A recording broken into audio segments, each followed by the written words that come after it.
Frisco, Texas. Another week, another opportunity to see how this Cowboys team is growing. With the Seattle game in the rearview, it's time to flip the page forward.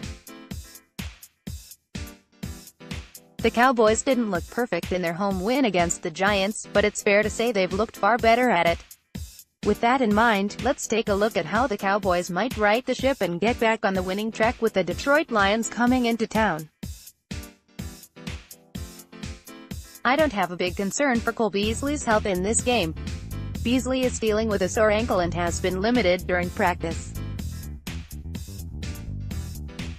If there is one receiver on the roster that could miss time and still play at a high level, it would be Beasley. I expect him to have a big game this week given the Lions defensively have gone back and forth with their nickel cornerbacks.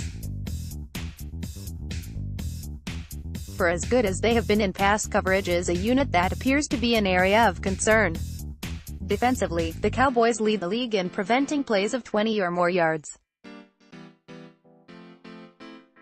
In their 3 games, they have only allowed 4 of those plays total, 3 passing, 1 rushing. Offensively, the Lions have had 12 total plays where they've managed 20 or more yards. Of those 12 plays, 11 have come on passes from Matthew Stafford. If there is a concern defensively, it has to be whether there is pressure on Stafford and he's able to escape. His eye-level downfield and arm strength allow him to make throws which most quarterbacks in the league would never attempt. Staying with these Lions receivers and finishing the play will be a key here. Jason Garrett was asked about the lack of snaps for Jourdan Lewis so far this season. Lewis has primarily been playing on special teams and waiting for the call if needed on defense. Garrett offered correctly that all of the cornerbacks have played well so far, so the staff didn't feel as if there was a reason to make a change. With that being said, the talented Lewis should see the field if the staff decides to play some dime defense at some point in time during the season. Just my 2 cents, but in this matchup against the Lions, I would try and play with some pace, if I were Scott Linehan. The Lions have a big defensive front, with big bodies. Get Dak Prescott in the flow of the offense to get some rhythm and let him try to wear those bodies out. Keeping the offense moving I believe will not allow the Lions to change their personnel to get their guys off the field to rest. With a mobile offensive line and a running back that's used to a high workload, this would be a great opportunity to do just that. I feel like this defense is better equipped to handle the loss of Sean Lee than at any time in his career. I had my questions when it came to the selection of Leighton Vander Esch at the time, but it now makes perfect sense. This front office had a plan and knew exactly what it was doing when it made the pick.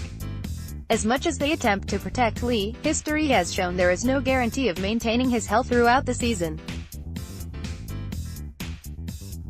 The coaching staff could not be held hostage by the position and it needed to be addressed.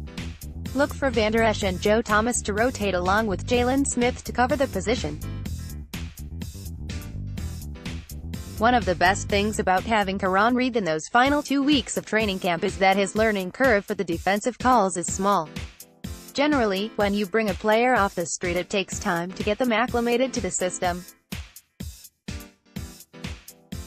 There is new terminology and techniques to learn, but in this case Reed should already be up to speed and ready to contribute.